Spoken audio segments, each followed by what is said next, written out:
Bonjour, je propose un chiour sur deux conférences du rabbin Foreman, David Foreman, de New York. David Foreman a un site internet extrêmement intéressant qui s'appelle alefbeta.org. Ça fait de nombreuses années que j'étudie par l'internet avec lui. Une de ses caractéristiques est qu'il a une approche très textuelle du texte et qu'il est capable de sortir des compréhensions euh, qui sont modernes et intéressantes et à mon avis qui nous parlent. J'ai écouté ces deux conférences qui étaient en audio à, à Parashat Noach, et c'est de longues conférences qui durent 1 heure et demie. Et sur le site, on peut avoir le texte des conférences. Il y avait 42 pages. Et donc j'ai essayé de les synthétiser, de les résumer, et je suis arrivé à 13 pages. Donc j'ai dû nécessairement faire des choix dans ce que j'allais dire. J'ai essayé d'extirper l'essentiel de ce que le Rav Foreman avait dit. J'espère que je ne me suis pas trompé. Je pense que non, parce que j'ai fait un premier enregistrement en hébreu de ce cours que j'ai ensuite envoyé au Rav Foreman, et il m'a renvoyé un commentaire positif dont j'en déduis que j'ai dû pas trop me tromper. Ceci étant dit, s'il y a des faiblesses de temps en temps dans le fil ou d'autres choses, ce sont mes faiblesses et c'est certainement pas les siennes. Autre petit point, dans ces conférences, il est amené à citer pas mal de personnes qui ont contribué à ce qui développe sa pensée. Et donc, pour simplifier, j'ai décidé de ne pas les citer, de parler principalement du Rav Foreman. Si j'ai par ailleurs des remarques personnelles, je les indiquerai comme remarques personnelles. Et dernier point, je me base sur le commentaire, la synthèse en anglais que j'ai fait de ces conférences, puisqu'elles étaient données en anglais.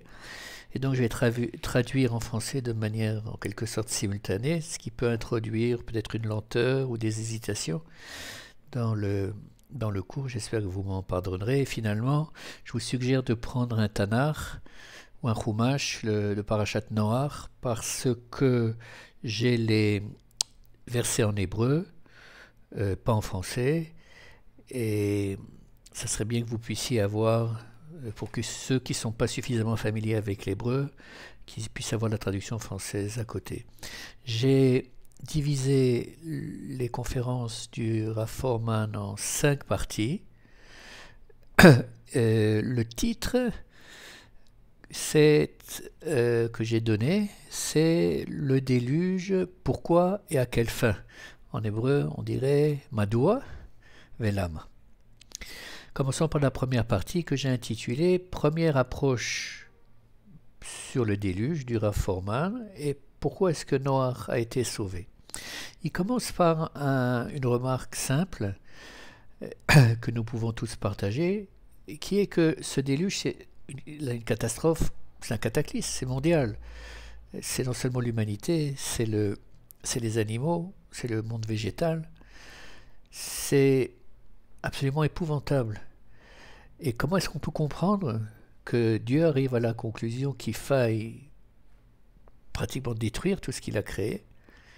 Et pourquoi est-ce que Noach est sauvé entre toutes les créatures? Alors, quand on regarde le début de la Parashat Noach, le premier pasouk, le premier verset dit El et toldot Noach, Noach ish tzadik tamib aya bedorotav. Et Elohim italech Noach. C'est-à-dire que Noach est présenté comme un homme juste qui marchait avec Dieu. Donc, c'est comment dirais-je, par rapport à l'humanité qui est corrompue totalement, il est clair qu'il se dégage, qu'il sort du lot de manière positive, bien que nous sachions que dans la tradition, on considère Noach comme étant un juste relatif, puisque les commentaires sur Bédorotav dans ses générations disent que s'il avait vécu à l'époque d'Avraham Avinu, eh bien il n'aurait pas été considéré comme juste. Mais ceci étant dit, quand on prend d'un point de vue chronologique, le voilà qui arrive et il est juste. Donc est-ce que c'est pour ça qu'il a été sauvé?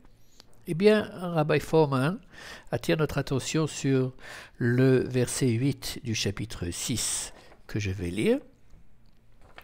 Vayomer Hashem emche et Adam asher barati me'al pnei adama me'adam ad behema ad remes ve'ad of hashamayim ki nilchamti ki asitim ve'noach matzachen beinei Hashem. Donc c'est le verset qui annonce que Dieu arrive à la conclusion qu'il doit détruire le monde. Et la fin du verset dit que Noach a trouvé grâce aux yeux d'Hachem. Qu'est-ce qu'on comprend de cette expression?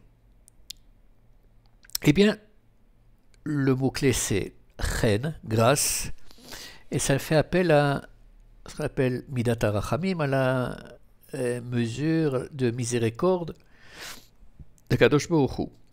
C'est-à-dire que si Akadosh Baruch Hu avait dû se fier, se reposer uniquement sur Midat Hadin, sur la justice, eh bien Noach n'aurait pas été sauvé, bien qu'il était juste. Et c'est uniquement par le chen, la miséricorde, la compassion, qu'il a été sauvé. Le Rav Fohrman cite le rabbin de sa synagogue, qui propose l'idée suivante. Il dit que quand il y a un cataclysme à échelle mondiale, où des dizaines de milliers ou des centaines de milliers de personnes sont tuées, les catastrophes naturelles, prenons, oui, malheureusement elles existent, eh bien, pour qui se trouve dans ce cataclysme, eh bien, personne n'est suffisamment juste, entre guillemets, n'a suffisamment de mérite pour pouvoir être sauvé d'un point de vue individuel. C'est ce que pense le rabbin de du Rav Fohrman, en d'autres termes, que quels qu'aient été les mérites de Noach, enfin, dans le cadre, mettons, de ce déluge ou d'une catastrophe, il n'aurait pas pu être sauvé, normalement.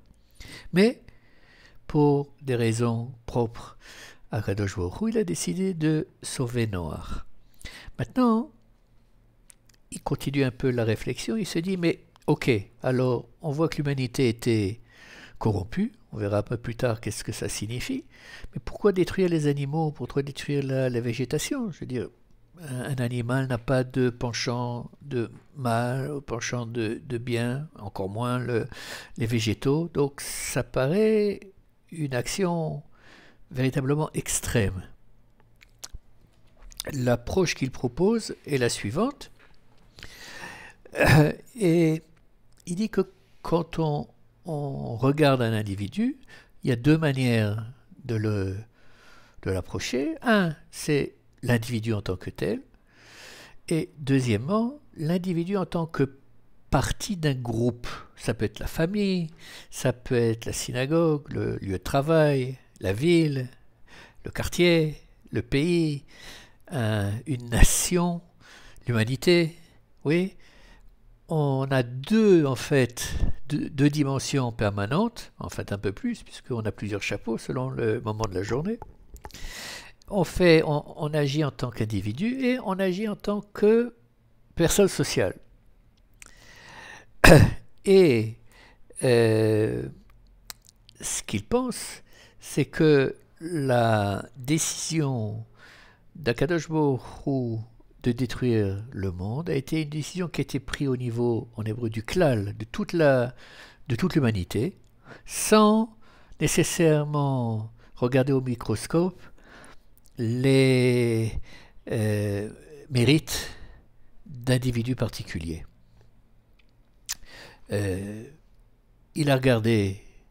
Dieu a regardé l'humanité, elle a vu qu'arriver à un certain stade, visiblement, où il n'y avait pas de possibilité de revenir en arrière, et il a décidé de tout annihiler en sauvant une personne qui est Noach. Et personnellement, quand j'ai entendu cette idée du Rabbi Fohrman, ça m'a fait penser un petit peu à ce qui se passe au Veau d'Or dans le désert bien plus tard, quand Dieu se met très en colère contre le peuple juif et qui dit à Moshe, je vais tous les détruire et je referai un peuple juif à partir de toi. Oui, il y a un petit parallèle là-dedans. Baruch Hashem, il n'a pas détruit Am Israël. Je passe maintenant à la deuxième partie que j'ai intitulée une seconde approche par rapport au déluge. Elle se divise en deux parties. Premièrement, pourquoi détruire l'humanité? Deuxièmement, pourquoi détruire également le monde? Donc, de manière simple, Rabbi Fohrman va examiner les versets qui ont trait à ces deux questions. On va commencer par la première. Pourquoi est-ce qu'Akadosh Baruch Hu décide de détruire l'humanité? Alors, vous pouvez vous reporter au chapitre 6 de la Genèse, versets 5 à 8. Je vais les lire en hébreu. Vayar Hashem ki rabat ha'adam ba'aretz vechol yetzer marchevot libo rak ra kol hayom. Je m'arrête une minute parce que c'est le verset principal. Il y a deux éléments ici. Rabat ra'at ha'adam ba'aretz, c'est-à-dire que la mauvaiseté, en quelque sorte, la grande mauvaiseté de l'homme était sur toute la terre. Et la seule chose auquel il pensait, c'est de faire le mal. Et la Torah continue. Vayinachem Hashem ki asa et ha'adam ba'aretz vayitatsev el libo. Donc Dieu regrette d'avoir créé l'homme. Vayomer Hashem emche et ha'adam asher barati me'al penei adama. Kadosh Baruch Hu dit, je vais donc détruire l'humanité. Mais Adam ad behema, de l'homme à l'animal, adrem esvad of hashamayim, de tous les reptiles et les oiseaux, ki nichamti ki asitim, car je regrette de l'avoir fait. Donc il y a un mot ici qui revient, c'est le mot de ra'a, evil en anglais, donc c'est un niveau de cruauté, de méchanceté terrible. Et donc, voilà, à cause de ça, il n'y a plus aucun espoir, je vais détruire l'humanité. Et alors, le Rav Fohrman nous invite à passer au verset numéro 8, qui est juste après la fin du déluge, oui, quand Noach va sortir, quand il sort de l'arche, le verset 21, qu'est-ce qui se passe? Le déluge est terminé et l'eau a disparu, l'arche est restée sur le mont Arara, Noach et les animaux vont dehors, il fait un petit, comment dire, un autel, et sacrifie un animal. Et Dieu répond, en quelque sorte. Voyons le verset. Vayarach Hashem et reach hanichoach. Dieu sent, en quelque sorte, la bonne odeur de ce sacrifice que Noach a fait. Vayomer Hashem el libo, lo osif lekalel od et adama bavur adam. Et Dieu pense en lui-même, je ne redétruirai pas l'humanité. Pourquoi? Ki yetzer lev adam ra mini orav, car le mauvais penchant chez l'homme est mauvais depuis qu'il est jeune. Velo osif od la kot et kolcha, et je ne détruirai pas non plus les animaux, etc. Et le Rav Fohrman fait la remarque suivante géniale. Si on fait bien attention, la raison pour laquelle Dieu décide de détruire le monde, l'humanité, va être exactement la même, après le déluge, que celle pour laquelle il ne va pas détruire l'humanité. oui, je formule ça comme ça. Ah, qu'est-ce qu'il dit avant? L'homme est mauvais, oui, et il n'y a rien à faire, il reste mauvais, et donc il n'y a pas d'espoir, je détruis le monde. Après le déluge, il dit l'homme est mauvais, et donc je ne vais pas détruire le monde. Ça ne tient pas la route, dit le Rav Forman, oui. Comment est-ce qu'une même raison pour détruire et pour pas détruire le monde apparaît comme ça? Et Rav Forman dit c'est comme si Akadosh Baruch Hu donc détruit le monde, ce qui est donc un cataclysme terrible, oui. Et ensuite, oups, il réalise que l'homme est mauvais. Oui, mais c'est pas oups, j'ai tourné à gauche au lieu de tourner à droite, et je peux pas, ou bien j'ai manqué la sortie du numéro 3 de l'autoroute, et maintenant j'ai encore 20 km pour la prochaine sortie. C'est j'ai détruit le monde. Oui, oups. Alors, il dit ça colle difficilement à l'image que nous avons d'Akadosh Baruch Hu, qui sait tout, qui est donc omniscient. Comment est-ce qu'il peut faire un truc pareil? Bon, la question est en suspens, bien entendu. Il y a une réponse qui arrivera vers la fin du cours. Deuxième question. Pourquoi détruire les animaux et les végétaux? Je veux dire, on ne comprend pas. Si quelqu'un fait quelque chose de mal, alors vraisemblablement, il doit en subir les conséquences. Des animaux, des arbres, c'est pas clair. Et pourtant, quand on regarde à nouveau le texte de la Torah, ce que nous invite à faire le Rav Forman au début de l'histoire du déluge, on va voir que le mot Haaretz, la terre, apparaît beaucoup de fois et toujours dans la même approche. Vatishachet Haaretz, la terre est devenue corrompue. Vatimale Haaretz Hamas, la terre s'est remplie de Hamas, ce qui dit, Rashi dit que c'est du vol. Il y a Vayar Elohim et Haaretz veine nishrata. Donc ce mot shachet et Haaretz revient énormément. Le Rav Forman, alors on traduit normalement la terre était corrompue, lui le traduit en anglais, c'est intéressant, je pense pas, twisted, tordu. Oui, tordu, ça veut dire en fait que, à mon avis, tel que je le comprends, c'est que Akadosh Baruch Hu voulait créer un monde en quelque chose droit, oui, Yachar, et ce qui était censé être droit s'est trouvé tordu. Bien entendu, à plusieurs niveaux différents. À cause de ça, alors, il y a des conséquences. Et des conséquences qui ont lieu également au niveau des animaux et de la terre. Au niveau des animaux, Rashi propose,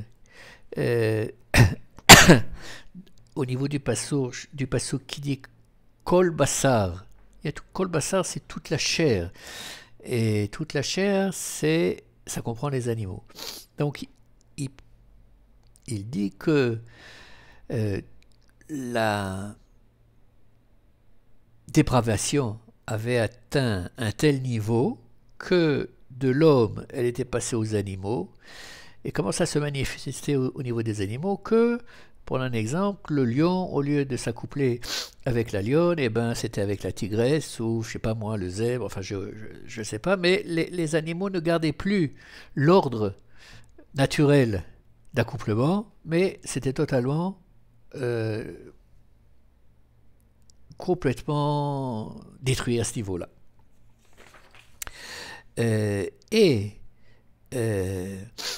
Par ailleurs, quand on regarde au niveau de la terre, Si on revient un petit peu en arrière, à la création, il y a un midrash qui nous dit que quand Dieu a donné l'ordre à la terre de produire des arbres, il a employé un certain terme, et en fait, la terre a produit des arbres légèrement différents de ce qui était prévu dans le programme divin. Ensuite, dans l'histoire de Caïn et d'Abel, Dieu va maudire la terre parce qu'elle a, je cite, elle a ouvert sa bouche, patsta et pia, et a avalé, oui, elle a absorbé le sang de Abel. Et donc, dans une vision toranique qui est peut-être nous est étrangère, certainement, sans doute, en tant qu'esprit rationnel, on ne comprend pas très bien comment la Terre peut être perçue comme étant un élément actif, vraiment, mais dans la vision de la Torah, il y a cet élément qui existe. Et par conséquent, Rabbi Fohrman dit que le comportement de l'individu, je ne parle pas d'un individu unique, mais quand c'est toute l'humanité ou une proportion très grande de l'humanité, quand elle devient dépravée, mauvaise, elle a une influence qui va toucher les mondes animaux et végétaux. Il y a une idée qui m'est venue pour peut-être comprendre ça plus facilement. Je me suis dit que la pollution, oui, quand on atteint un niveau de pollution X, oui, et qui est mondial, pratiquement, oui, eh bien, le résultat, c'est que les gens, l'humanité est atteinte. Plus on vit dans un endroit pollué, plus il y a des maladies respiratoires, plus le nombre la durée de vie est réduite.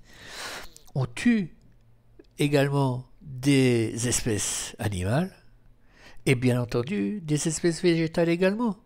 Oui, donc il y a... Alors ça, on peut le comprendre au niveau de l'influence de la chimie, mais apparemment, dans la Torah, on considère que le comportement moral d'un individu et là dans le cas du déluge de l'humanité, impacte au-delà du monde humain. Et je voudrais arriver maintenant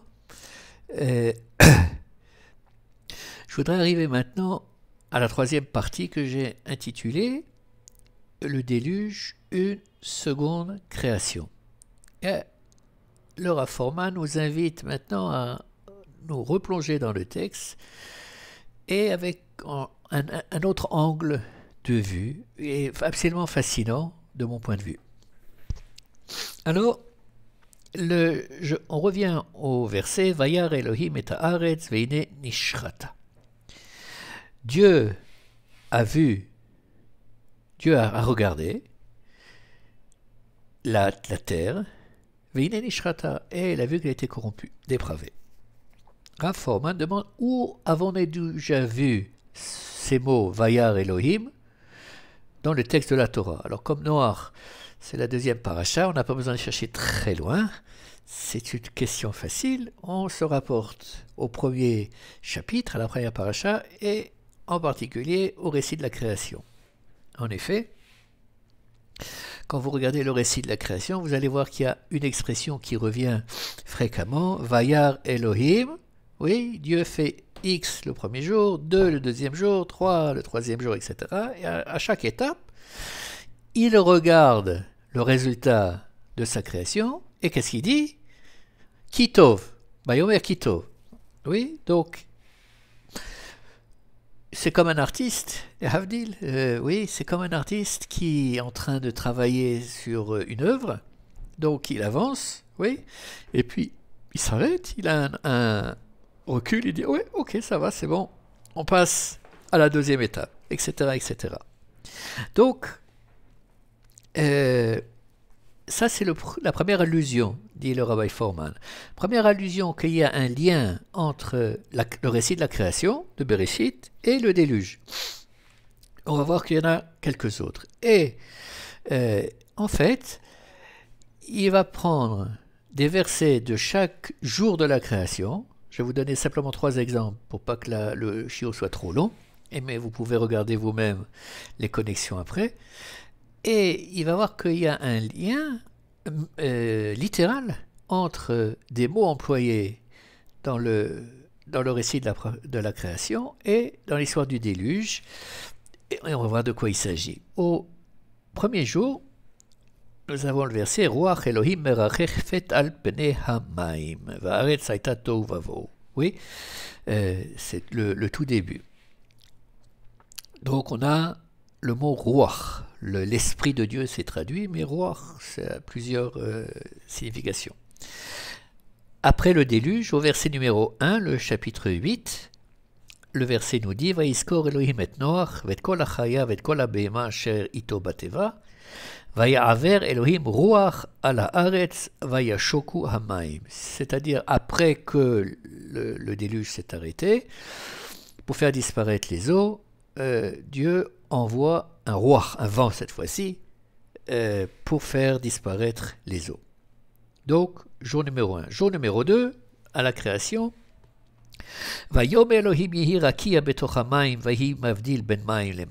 c'est la séparation entre les eaux dites supérieures et les eaux dites inférieures. Et dans le chapitre 8, verset 2, nous lisons Yesarchu mainot tehom ve'arubot hashamayim va'yikale hageshem min hashamayim. Et là, à nouveau, il y a allusion et aux eaux supérieures et aux eaux inférieures. Dans le jour numéro 3, à la création, on a le verset qui nous dit Vayomer Elohim yikavu hamayim mitachat hashamay el makom echad vaterae hayabasha vayichen. Le mot clé, c'est Yabasha, qui veut dire continent, qui veut dire ce qui est sec de manière étymologique, donc la terre. Chapitre 8, verset 5. והמים היו הלוך וחסור עד החודש העשירי. בעשירי באחד לחודש נראו ראשי הערים. Donc, dans le 10e mois, on a commencé à voir le sommet des montagnes. Les montagnes, donc c'est le continent. Et il y a un parallèle qui suit comme ça dans tous les jours de la création. Et dans l'approche du Rabbi Fohrman, ces parallèles ne sont pas un hasard, mais sont chargés de signification. Et quelle est la signification d'après lui? C'est que, en fait, le déluge est une seconde création. C'était pas simplement détruire l'humanité parce qu'elle s'était corrompue, elle était dépravée, mais c'était pratiquement repartir de zéro. Alors évidemment pas de zéro puisque l'univers est resté en tant que tel, mais au niveau de la Terre, c'est de ça qu'il s'agit. Et il va amener certains éléments fascinants qui supportent cette théorie. Et la première, c'est la suivante. Le premier verset de la Torah, Bereshit bara Elohim et hashamayim et haaretz, a une valeur numérique, une gematria. Je pars du principe que tous ceux qui écoutent savent ce que c'est qu'une gematria pour pas m'éloigner du sujet. Et donc, il s'avère que si on fait maintenant la valeur numérique, le calcul de la valeur numérique de chaque lettre qui constitue chaque verset de la Torah, verset 1, 2, 3, etc., il s'avère qu'il y a un seul verset dans toute la Torah qui a exactement la même valeur numérique que le premier verset, Bereshit. Oui. Quel est-il? C'est le verset 14 du chapitre 8, que je vous lis. Uvachodesh hasheni beshiva ve'esrim yom lachodesh yafsha haaretz. En d'autres termes, dans le deuxième mois et le 27e jour, la terre est devenue sèche, et donc fin, en d'autres termes, fin de la destruction du monde précédent et début du nouveau monde. Alors, Rabbi Fohrman pose la question suivante. Faire une seconde création, si je puis me permettre, ça c'est moi qui dis, c'est passer de son expression littérale, c'est pas de la tarte, oui, c'est un gros paquet à tous les niveaux. Pourquoi est-ce que c'était nécessaire? À la limite, on aurait pu penser que si toute l'humanité était dépravée, eh ben, qu'il envoie un Covid de l'époque, oui, il n'y avait pas de vaccination, et toute l'humanité serait morte de ça ou d'autre chose, et point barre. Oui, pourquoi aller jusqu'au déluge? Et pourquoi également faire ça de cette manière-là? Oui, alors, il aurait pu détruire d'autres manières. Lorsque le Rav Fohrman propose, c'est la chose suivante, c'est que si on regarde le déluge, oui, l'eau qui va recouvrir le monde,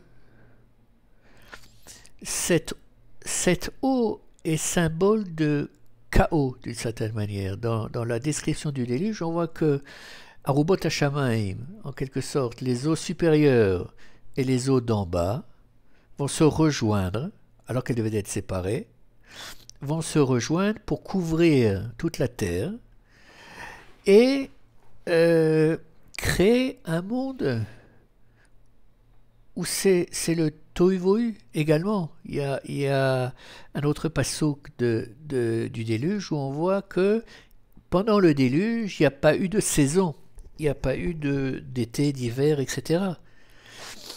Alors, le Rav Fohrman dit la chose suivante. Il dit que si on regarde le récit de la création, numéro 1, on se rend compte qu'un des thèmes qui revient, un des mots qui revient fréquemment, c'est le terme Vayavdel. Il a séparé, oui, entre le ciel et la terre, la nuit et le jour, les eaux supérieures, les eaux inférieures. Il y a tout un processus de séparation. On pourrait peut-être le formuler comme une sorte de cône inversé, oui, de cette manière-là, où on veut arriver à affiner en étapes le résultat pour arriver à quelque chose de pur. Oui, peut-être une manière de le voir. Et alors, lorsque l'homme, en fait, se comporte de telle manière qu'il introduit, il n'y a plus de différenciation, le Hamas, le vol. Le vol, c'est je vole parce que je considère que c'est à moi, c'est pas à toi. Oui, c'est-à-dire que l'ordre social n'existe plus, l'ordre animal de reproduction n'existe plus également. Je sais pas, c'est la chienlit. Et si c'est la chienlit, alors je vais détruire le monde en réintroduisant le chaos pour tout effacer et repartir sur d'autres bases. Donc, ainsi se termine la partie numéro 3. Nous arrivons maintenant à la partie numéro 4 qui est en fait, à mon sens, le cœur de la réflexion du Rav Fohrman, qui est une idée propre, originale à lui, et qui est fantastique, à mon avis, et qui s'accorde très bien avec le texte que nous venons d'essayer d'analyser. Il pose une question d'introduction à cette idée qui est la suivante. On voit qu'après le déluge, Dieu dit « Je ne vais plus détruire la terre, je ne vais plus détruire le monde ». Comment est-ce qu'il pouvait en être sûr? Surtout qu'il reconnaît, en disant ça, que l'homme reste mauvais. Donc s'il était mauvais avant et qu'à cause de ça, il a détruit l'humanité et le monde.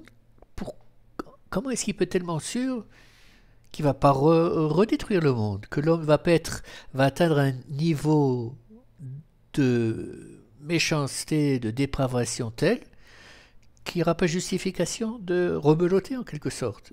Et malheureusement, quand on regarde l'histoire de l'humanité, notre histoire, à travers les différentes civilisations, c'est pas les massacres et les exactions qui manquent à travers les générations. Pas besoin de détailler maintenant. Donc on aurait pu peut-être penser qu'à certains moments, Akadosh Baruch Hu ait pu penser que voilà, ça suffit, on repart de zéro.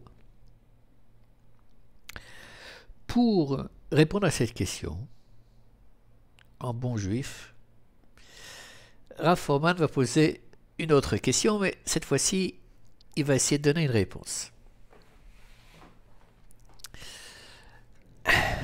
Quelle est cette question? On change totalement de registre maintenant et on va passer à un registre relationnel de personne à personne.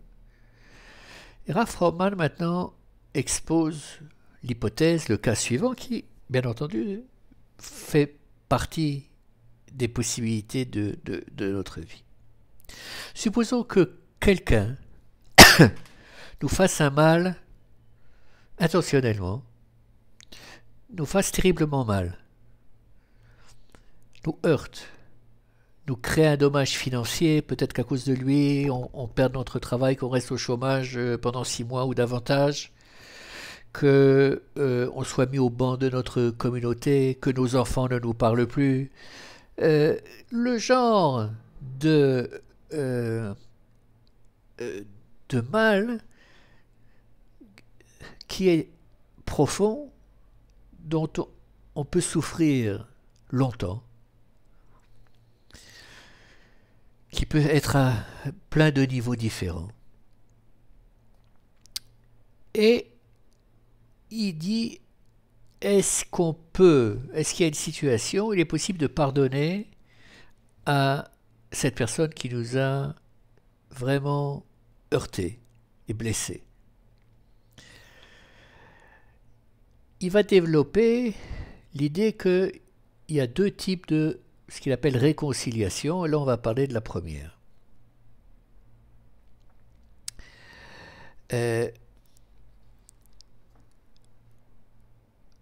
En analysant l'hébreu, il a un très très long développement dans sa conférence, mais j'essaie de synthétiser. Il va dire que oui, il y a une porte ouverte, il y a un chemin qui permet au pardon, à une réconciliation, à la relation de revenir au niveau où elle était précédemment. Et elle se base sur un terme hébreu qui s'appelle Hoda'a.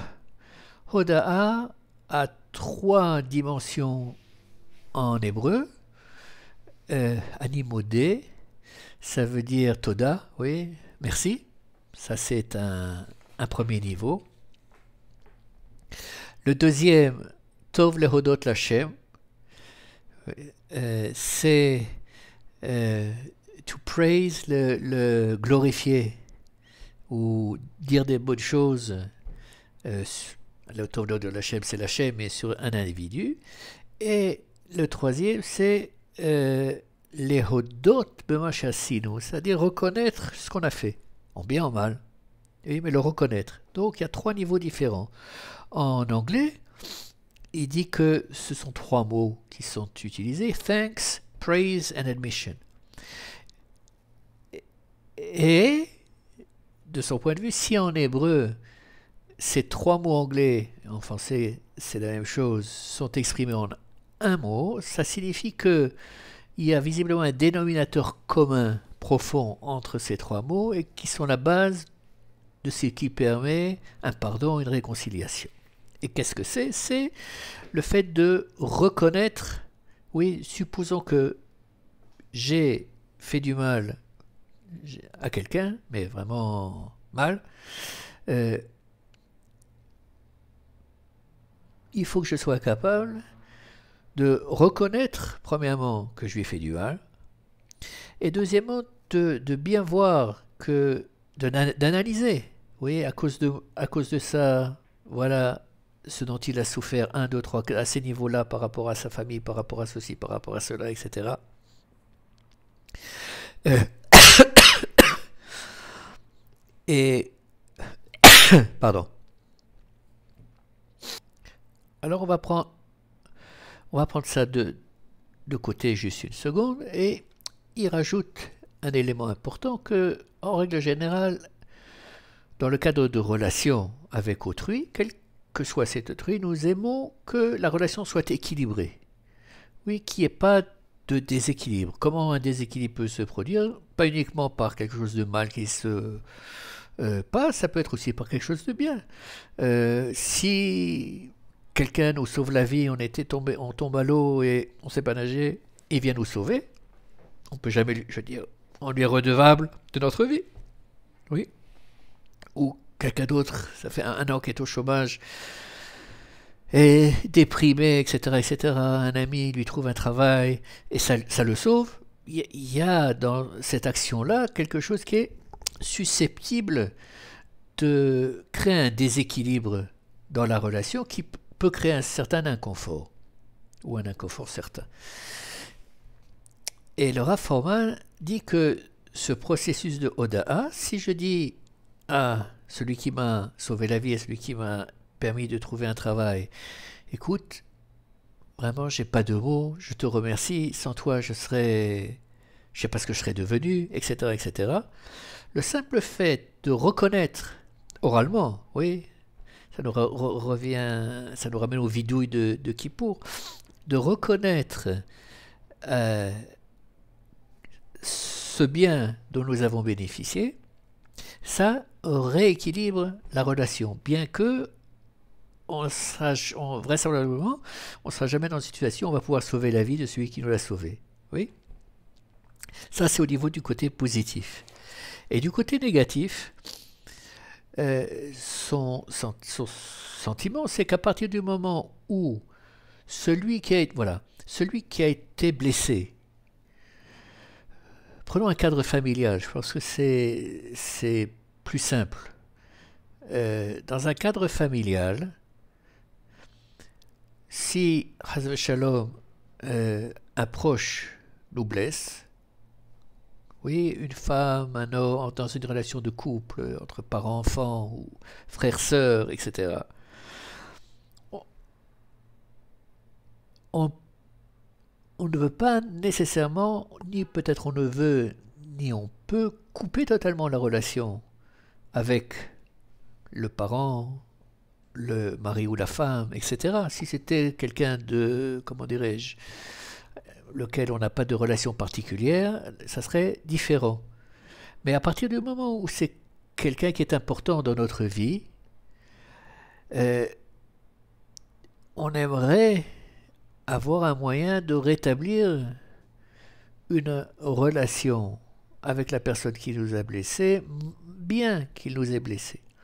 Le Rav Forman dit que si celui qui nous heurte fait cette oda, cette reconnaissance, mais que c'est une véritable reconnaissance, c'est quelque chose, quand on va entendre la personne, on va se rendre compte qu'il a vraiment compris où nous avons été blessés, on va se rendre compte qu'il en est vraiment désolé, qu'il veut pas, qu'il souhaite amender, qu'il est sincère dans sa volonté de nous demander pardon. Alors le Rav Forman dit, c'est pas un coup de magie, c'est pas que du jour au lendemain, nécessairement, on va pouvoir dire voilà, je te pardonne, on repart de zéro. Mais si c'est le chemin, c'est ce qu'il faut, c'est la condition nécessaire pour que, au fil des jours, des mois, des ans, c'est déjà différent, on se dise bon ben euh, ça a été une erreur, il a fait tchouva, il, il a vraiment changé son comportement vis-à-vis de moi. Ça va. Maintenant, je peux revenir au niveau de relation que nous avions précédemment.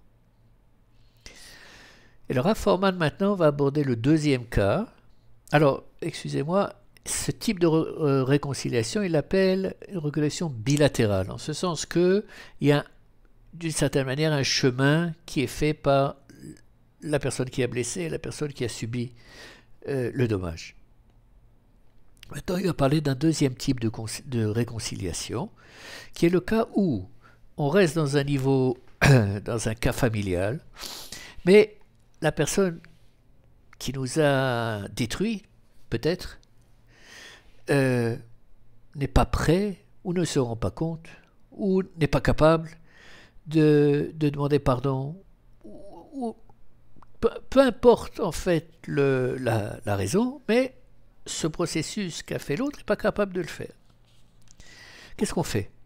Alors, encore une fois, il y a toujours la possibilité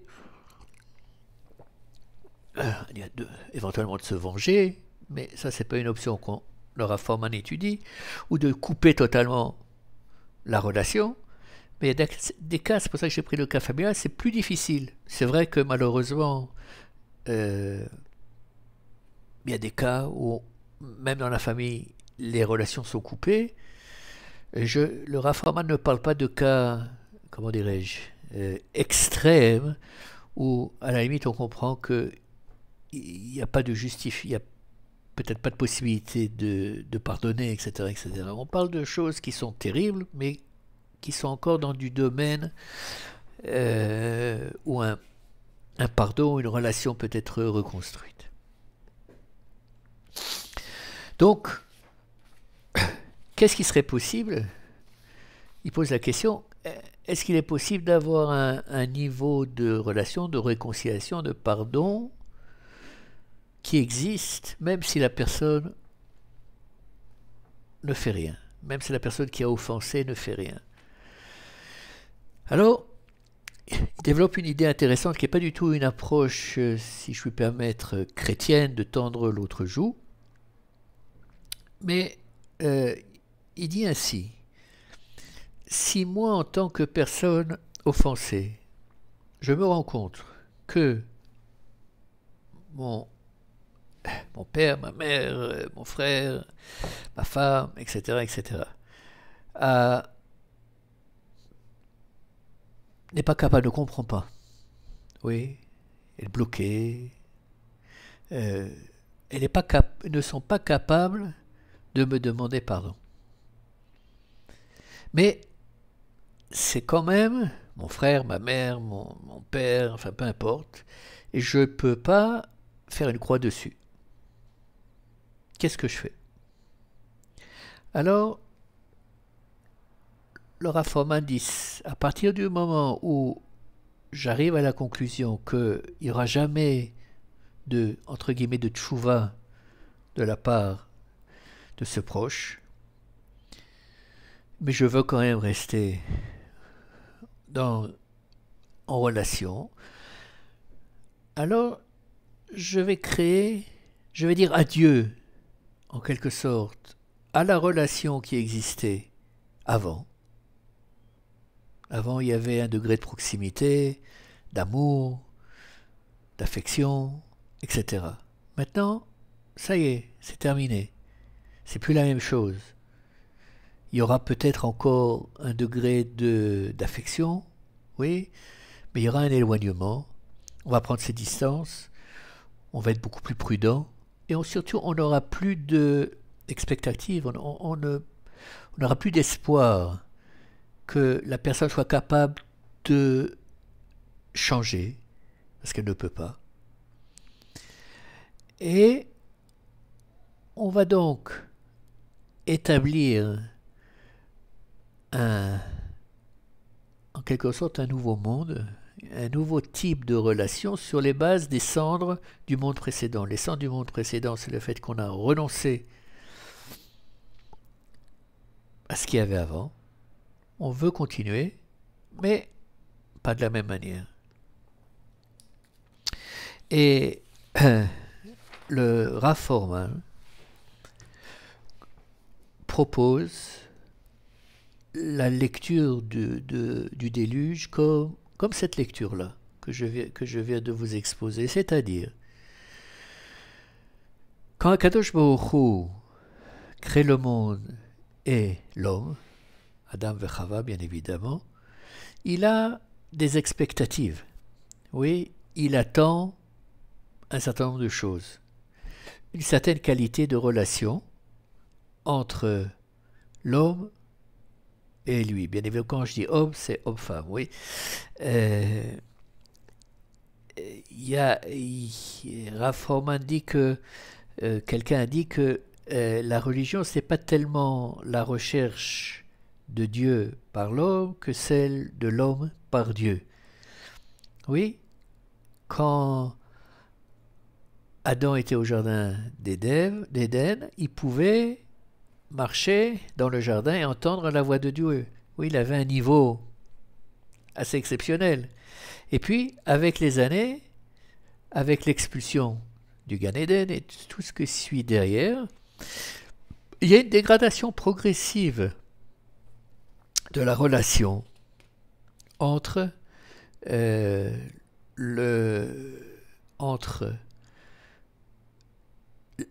entre Dieu et l'homme.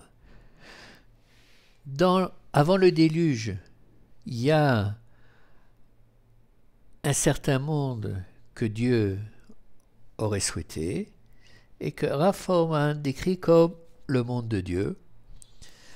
Et après le déluge, on rentre dans le monde de l'homme. Pour, comment dirais-je, pour asseoir ces dires, le Rav Forman propose qu'on examine quelques versets. Le chapitre 8, verset 13. Vayehi be'echad v'shesech shana barishon be'echad lachodesh charvu hamayim al haaretz vayasar Noach et mirseh hateva vayar ve'hineh charvu pnei ha'adama.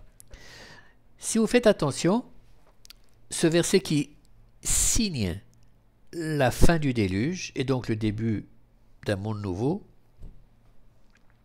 nous donne une date vers Be'echad v'shesh me'ot shana barishon be'echad lachodesh. Dans l'année 601, le premier du premier mois. Alors, qu'est-ce que ça veut dire? À quoi on nous fait référence? En général, quand on nous donne une date, il doit y avoir un point de départ. Mais c'est quoi ce point de départ? Il n'est pas cité ici, nous dit le Rav Forman. Nous, en tant que juifs, on a un calendrier qui va débuter, d'après la tradition, à la création du monde. Je ne sais pas exactement quand la création du monde, mais c'est ça notre point de référence. Le monde chrétien se base par rapport à la naissance de qui vous savez. Et il y a toujours un point de référence. Là, il n'y en a pas. Pourquoi? Alors, le Rav Forman dit en fait, il y a une référence, mais cette référence apparaît en sous-main, si j'ose dire. Et si on regarde le chapitre 7 et le verset 6, il est écrit Venoach ben 600 shana vehamabul haya maim al haaretz. C'est-à-dire, Noach était âgé de 600 ans quand le déluge a commencé. En d'autres termes, il semblerait que la Torah base l'ère chronologique, l'ère qui débute le nouveau monde, celui d'après le déluge, de la naissance de Noach. C'est le point de référence. Donc, si d'une part, nous, avant, on se basait sur la création du monde, c'est-à-dire le monde de Dieu, on passe maintenant au monde de l'homme. Il y a un autre point fascinant qui nous guide dans cette direction que propose le Rav Forman, qui est la suivante. Si vous regardez à nouveau l'histoire du déluge, qui est-ce qui ferme la porte de l'arche de Noé? Eh bien, le pasuk nous dit Vaisgor Hashem Ba'ado. Ce qui signifie, c'est Dieu, Birzo Ve'atzmo, qui ferme la porte de l'arche. Comme s'il fermait la porte sur son monde. Qui c'est qui va ouvrir à la fin du déluge, quand on peut sortir de l'arche? Qui c'est qui va ouvrir la porte? Et Vayeftach Noach et Ateva. C'est Noach qui va ouvrir la porte. Donc, Noach, l'homme qui ouvre la porte sur le monde de l'homme. Et qu'est-ce qu'il voit? Il voit, en hébreu on dit Sougbet par rapport à Soug Aleph, c'est-à-dire un monde amoindri qui n'a rien à voir avec le monde qui existait précédemment, et lui le sait. Oui, lui en fait est le seul témoin du monde d'avant le déluge, donc comment il était, lui et ses enfants bien entendu, et il débarque dans ce nouveau monde, entre guillemets, et il voit la chute, il voit la dégradation que nous avons du mal à imaginer, mais que Noach pouvait le voir. Et Rabbi Fohrman propose que quand il voit ça, quand il voit cet abîme qui existe entre le monde d'avant et le monde maintenant de Noach, de l'homme, ça le déprime tellement qu'il va planter une vigne et se saouler la gueule. Parce que c'est la seule manière qu'il trouve pour oublier, ou on ne peut pas confronter, c'est trop difficile. Dernier point de différence entre le monde d'avant et le monde d'après, c'est qu'en dans le monde d'avant, l'homme et l'animal avaient presque le même niveau, en ce sens que la nourriture qui était à leur disposition était la même. On était tous végétariens, et les hommes et les animaux. Après, pourquoi? Parce qu'il y avait le Créateur et en sorte de locataires, l'homme et les animaux. Dans le monde d'après le déluge, c'est plus comme ça. Noach a le droit de manger de la viande, des animaux. Et pourquoi? Parce que maintenant, c'est en quelque sorte, he's the boss, c'est lui le patron. Avec beaucoup de guillemets. Mais c'est le monde de l'homme. Et dans le monde de l'homme, à ce moment-là, il peut manger de la viande, il est supérieur, entre guillemets, aux animaux. J'arrive à la dernière partie du shiur que j'ai intitulé The straw which breaks the camel's back, c'est-à-dire la paille qui casse la goutte d'eau qui fait déborder le vase. Pardon, je cherchais en français l'expression. Pourquoi? Parce que la question que pose le Rabbi Fohrman, c'est qu'est-ce qui a fait que Dieu s'est rendu compte que c'était foutu, qu'il n'y avait pas de possibilité que l'humanité fasse tchouva, qu'elle n'était plus intéressée par retourner à une relation avec lui du type de celle qui existait à l'époque de Adam, Chava, etc. Oui, pour reprendre le parallèle qu'il a donné, dans le type de réconciliation bilatérale ou unilatérale qui est la seconde, il y a dans la réconciliation unilatérale un moment où celui qui a été blessé se dit « Bon ben, j'ai plus rien à attendre de l'autre, oui, mais je veux quand même continuer dans une relation avec lui. » Et donc, ce que j'ai expliqué tout à l'heure. Donc il y a quelque chose, il y a un déclic, il y a un catalyseur. Alors quel est ce catalyseur d'après le Rav Fohrman? Pour nous aider à le trouver, il va poser la question suivante. Il va dire, est-ce que c'est pas quand même un peu bizarre que chaque fois que Dieu punit l'homme, ça se traduit par une sorte d'expulsion, d'éloignement d'Hachem. Oui, l'expulsion du Gan Eden, ensuite avec Caïn et Abel, ce qui se passe avec Caïn, etc., etc. Le fait de travailler la terre difficilement, et tous ces problèmes. A priori, si un père souhaite punir son fils, sa fille, alors bien sûr, il le peut, mais s'il est contraint de l'éloigner, pour des raisons X, Y, Z, il a quand même qu'un espoir, c'est que son enfant souffre, non pas pour le faire souffrir, souffre de cet éloignement et se dise, flûte, je veux pas être loin de papa, de maman, etc., de mon créateur en l'occurrence, il faut que je fasse quelque chose pour me rapprocher de lui. Et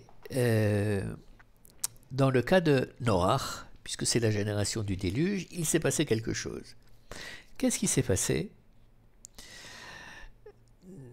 Rabbi Fohrman nous renvoie à la fin de la parashat Lech Lecha, quand le papa de Noach, qui s'appelle Lémer, va lui donner un nom.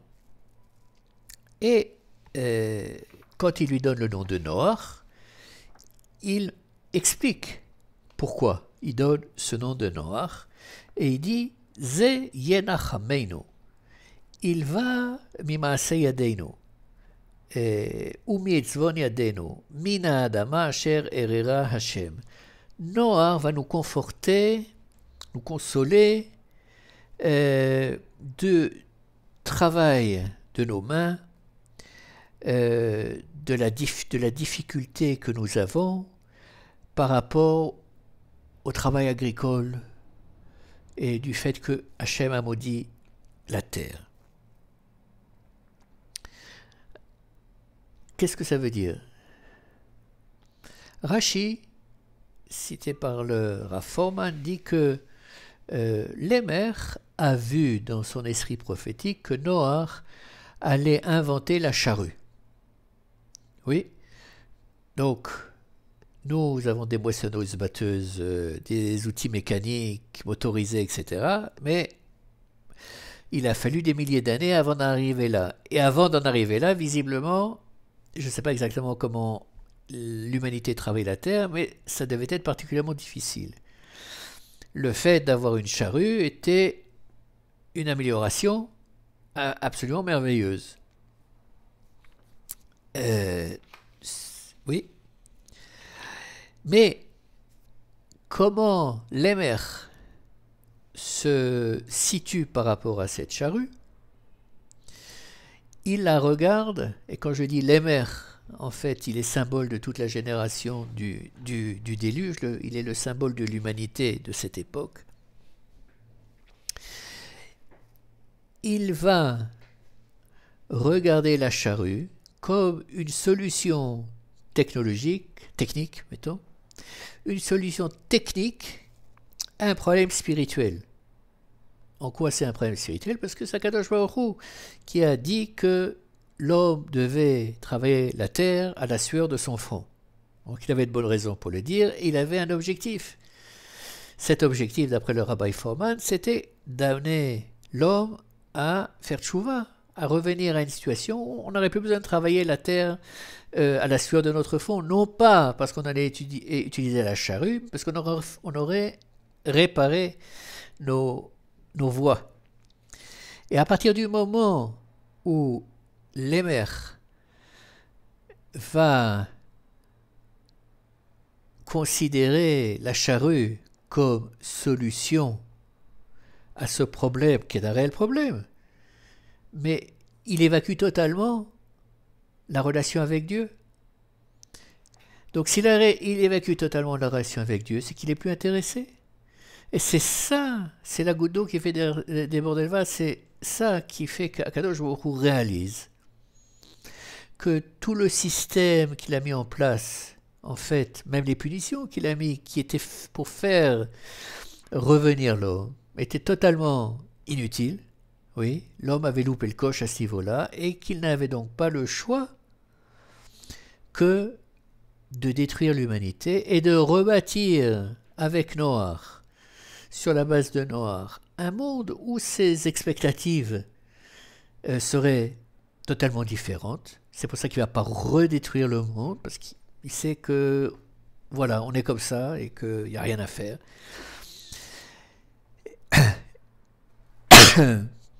Et donc, par là, je conclus les deux conférences du Rav Foreman que j'espère que vous aurez appréciées.